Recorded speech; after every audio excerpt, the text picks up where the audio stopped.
guys, what's up? It's Ezra May and I'm going to talk to you about the 2014 Golden Globes. It was the greatest show of my life, and if you haven't seen it, I'm going to tell you all about it right now, and then after you watch this, you have to watch it because if not, you're missing out. I love award shows when they roll out the red carpet, when all the stars are coming, when they're talking about their outfits, they're talking about the work they're doing, receiving the recognition they deserve, and people and celebrities becoming friends with other celebrities. And I want to be one of those entertainment reporters on like E! News or whatever who are like, who are you wearing today and what are you doing? I feel like that's something I want to do because they talk too much and you get sick of them, but it's so much fun and I watch every single one of them. I am a dedicated awards fan and I'm going to tell you all about the Golden Globes because they were fantastic. The Golden Globe Awards are presented by the Hollywood Foreign Press Association ever since 1943, and they celebrate excellence in film and television, and it is probably the only award show that celebrates both exclusively because we have the Academy Awards that celebrates film mostly, and then the Emmy Awards which celebrates television. It's kind of a bit of a messy but fun show because you've got all these different people together, and it was hosted this year by the beautiful Tina Fey and Amy Poehler, and it's their second consecutive hosting. They've got one more to go. Last year they were a hit, and I just read this year they pulled in 10% more viewers than they did last year, and last year they already pulled it up by 8%, so that is 18% just for having two funny ladies and Ricky Gervais, who hosted for 3 years before them. I'm just so happy that NBC made this decision, and also they are the ladies of NBC, which is of course is a US network, but I'm very heavily involved in American television, so I'm just saying NBC, but in Australia we aired the awards on Fox 8 and it was like a straight stream from NBC. I had to wake up super early because even though it was Sunday for some of you lucky people, it was Monday morning for me and I had to go to work right after it. But anyway, it was all worth it. I watched 2 to 3 hours probably of solid red carpet, and I love watching the stars come up. And it's funny because nowadays you don't know where to go first because you've got so many social platforms. I was on Twitter, Tumblr, Instagram and Facebook, and then I was watching two channels because I had channel E, but then I had the NBC stream on Fox 8, which was confusing. I didn't know which one to watch, so I was watching E and Zooey Deschanel was on, and then if I would switch 10 minutes later she'd be on the NBC stream because she had walked that far down the red carpet to meet up with the other interviewers. It's crazy. This year was kind of strange because all the winners were sitting a million miles away from the stage, so they had to like run up in order to accept their awards, and I thought subconsciously they like put the winners sort of close. A lot of the presenters presented awards that they had nothing to do with. Like, it was really weird. We had Emilia Clarke presenting for TV comedy actress, and she's clearly a drama person. And then we had Reese Witherspoon presenting 12 Years a Slave. It was just strange. Amy Poehler and Tina Fey, they are fantastic and they are my favorite hosts. They should host every year. I literally laugh every time, and I laugh so hard that I don't hear the next joke, so I've had to watch the monologue a couple of times, but it's seriously gold. They really are clean cut. I think they have some sort of racy kind of jokes in there, but they're not particularly rude or offensive, and I'm sure a lot of the celebrities took it lightly, unlike some celebrities last year. Let's flash back to Tommy Lee Jones when Kristen Wiig and Will Ferrell were teasing Hope Springs, which, to be honest, I didn't really like that movie. But anyway, I love Meryl Streep.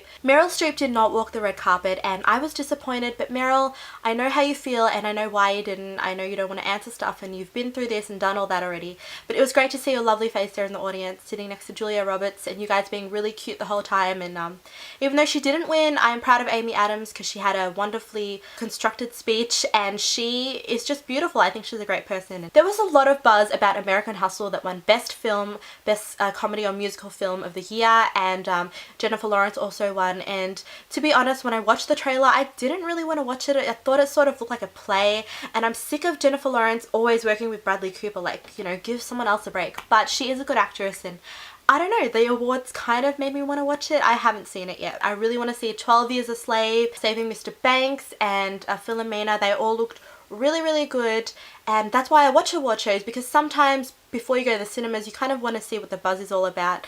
And even though there are angry people who say, oh, that film didn't deserve it, when films do win I kind of feel like I have to watch it to realize why, and most of the time there is a point to them winning. This year was the year of the stunned speeches. Literally everyone who won did not have a good speech. Well, besides Amy Adams, but most of them went over time. They went over the music when the music was telling them to wrap up, and other people just didn't know what to say, like Jacqueline Bisset. I don't want to go there, but she was shocked and I don't know what happened. Andy Samberg, first Golden Globe nomination, first win. He won for Brooklyn Nine-Nine, which I still have to catch up on, but it is a new show from Fox, and they also won Best Show.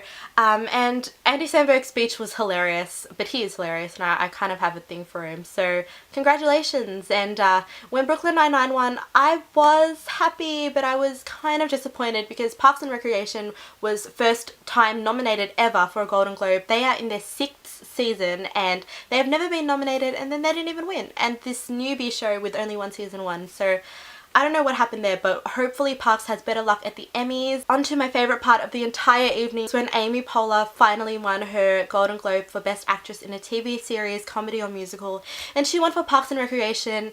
And if you don't know, that is my favourite show. Obviously, you just see the Parks cast like clapping in the background, and oh my gosh, you have no idea how many times I have watched that. I was so happy.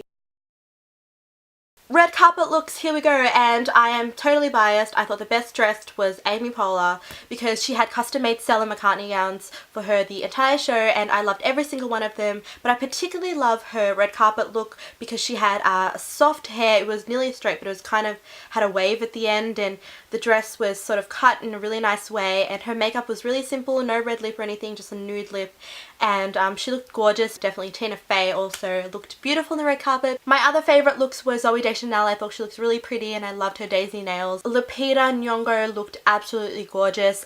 She's definitely a stunner and I can't imagine what she'd be like in person. Emma Watson just needs to stop. She's not fair. Her face, her dress, no, that's not fair. The people that I didn't like are the ones I didn't mention.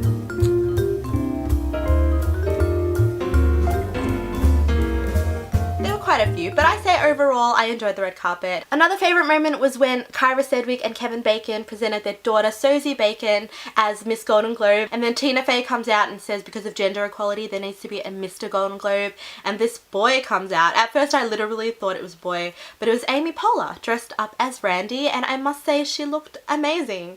And the way she acted like, "Mom, I don't want to be here," I was on the floor. It was so funny. That was the best thing ever, and especially because Tina dressed up as a boy last year. I can't with these ladies, they are too funny. All in all, I give the Golden Globes a 10 out of 10. I'd give it an 11, but the hosts weren't actually in it that much. There was a lot of presenting and not enough Tina and Amy, so NBC, just a note, maybe next year make them present everything and then we can see them all the time, if that's not too much work. Basically what I'm trying to say with this video is that Amy Poehler and Tina Fey are better than you, but they're better than all of us, so. The second person I am so proud of is Leonardo DiCaprio because he got a Globe for his work in Wolf of Wall Street, and who knows, I truly want it to be the year that he wins an Oscar, but you just never know. And I really love award shows. Can you tell? Can you tell? He can tell.